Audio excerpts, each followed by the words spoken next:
샬롬, 예수님의 심장으로 사랑하는 성도 여러분 안녕하세요. 하루하루 사는 것이 주의 은혜입니다. 여러분 이번 주에는 레위기를 함께 매일 3장씩 읽도록 하겠습니다. 레위기는 모세가 쓴 글이지요. 거룩함이 주제입니다. 저는 레위기 말씀을 읽다가 예수님의 보혈의 능력을 깊이 경험한 적이 있습니다. 하나님께서 레위기를 통해 우리에게 십자가의 예수님을 만나는 은혜를 부어주실 것입니다. 함께 읽어주세요. 오늘은 빌립보서 2장 19절 20절 말씀입니다. 내가 디모데를 속히 너희에게 보내기를 주 안에서 바람은 너희의 사정을 알므로 안위를 받으려 함이니 이는 뜻을 같이하여 너희 사정을 진실히 생각할 자가 이밖에 내게 없음이라. 바울은 여러 동역자들과 함께 선교 사역을 하였습니다. 그중 빌립보 지역 선교를 할 때는 실라와 디모데가 동행을 하게 되지요. 디모데는 바울이 그의 영적 아들이라 여길 정도로 아끼는 젊은 선교사였습니다. 사도행전 16장에 의하면 디모데는 헬라인 아버지와 유대인 어머니 사이에서 태어난 루스트라 출신 선교사입니다. 바울이 루스트라에 갔을 때에 디모데를 만나게 되고 그를 선교 동역자로 불러 세우게 됩니다. 디모데가 바울의 요청을 받고 선교사가 되었을 때 제일 먼저 한 일은 할례를 받는 것이었습니다.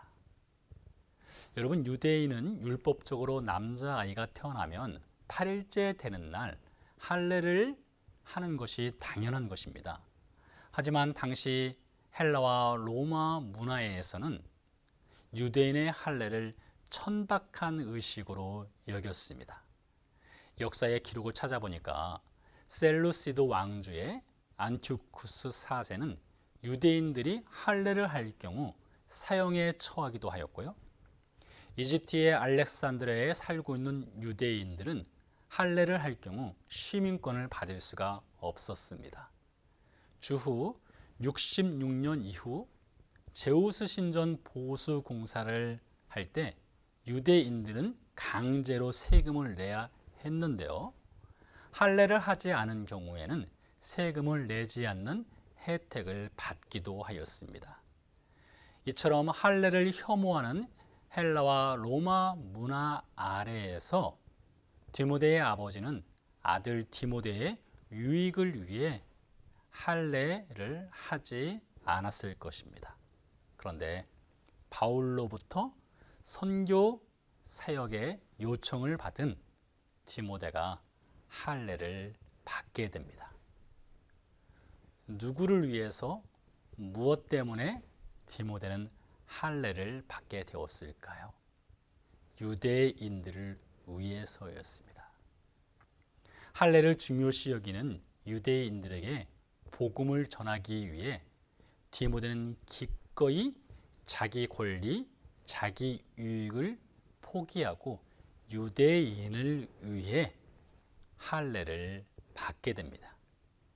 여러분, 이것이 바울 선교의 중요한 정신인 다른 사람의 유익을 구하는 인생, 너를 위해 나는 살아간다의 정신을 실천한 것입니다. 오늘 본문은 바울이 디모데를 빌립보 교회로 보내겠다는 말씀인데요. 우리가 그동안 살펴본 대로 현재 빌립보 교회는 조금은 심각하게 시끄럽습니다. 아직 바울의 편지를 받기 전이었으니 빌립보 교회 공동체는 여전히 갈등 중이었죠. 그래서 바울은 편지와 함께 디모데를 보내므로 그들의 현재 상황을 좀 더 정확하게 파악하고 싶었던 것입니다. 당시에는 이동 수단이 걷는 것 혹은 배를 타는 것이었는데요. 늘 위험에 노출되는 여행이었습니다.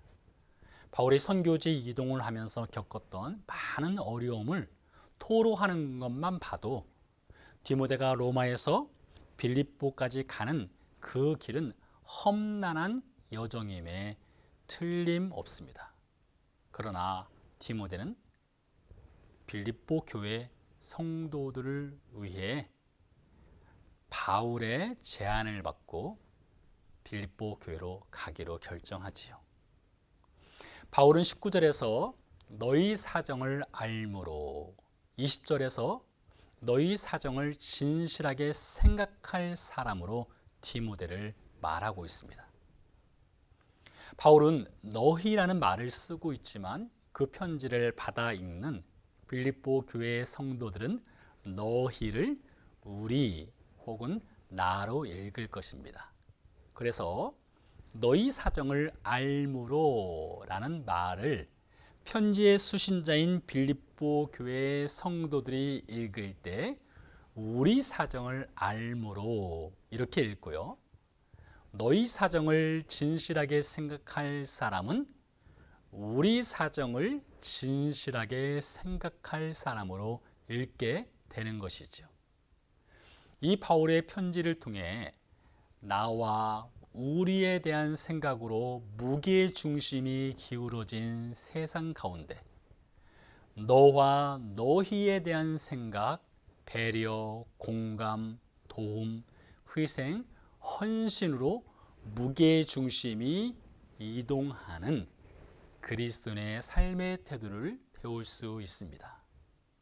바울이 빌립보서 1장 24절, 25절에서 이렇게 말합니다.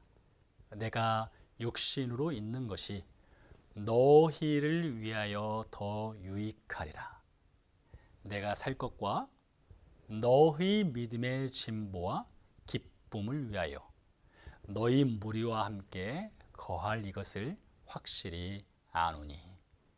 바울은 자신이 세상에서 더 살아야 할 이유, 로마 감옥에서 풀려나 자유의 몸이 되어야 할 그 이유로 너희를 위하여 라고 말하죠. 빌립보 교회 입장에서 보자면 우리를 위하여 바울이 사는 것입니다. 이처럼 내가 아닌 너희를 위한 정신으로 산 바울의 모델은 예수님이십니다. 예수님은 예수님 자신이 아닌 너희, 즉 우리를 위해 이 땅에 오셨고 우리를 위해 이 땅에서 사셨고요. 우리를 위해서 십자가에서 죽으시고 부활하셨습니다. 그리스도 밖에 있던 너희인 우리에게 은혜의 구원을 베풀어 주셨습니다. 또한 예수님은 너희를 위해 살도록 우리를 선택하시고 부르셨습니다. 로마에서 빌립보로 가는 여정은 험난합니다. 그러나 나보다 너희를 위해 기꺼이 그 길 가기로 결정한 디모데처럼 여러분 한 주간 동안 사정을 진실하게 살피고 생각하고 도울 수 있는 그 너희라는 대상을 묵상하고 실천하시기 바랍니다. 기도하시겠습니다. 살아계신 아버지 하나님, 감사 영광을 주 앞에 올려드립니다. 예수님께서 너희인 우리를 위해 사셨던 것처럼 디모데가 너희인 빌립보 교회를 위해 그 험난한 여정을 가기로 결정한 것처럼 하나님, 우리도 내가 아닌 너희를 위해 희생하고 헌신할 수 있는 그리스도인 되게 해 주시옵소서. 감사드리며 예수 그리스도 이름으로 기도드렸습니다. 아멘. 네, 감사합니다. 이제 개인 기도로 들어가시겠고요. 저는 다음 시간에 다시 찾아뵙겠습니다. 한 주간 동안 평안하세요. 안녕히 계세요.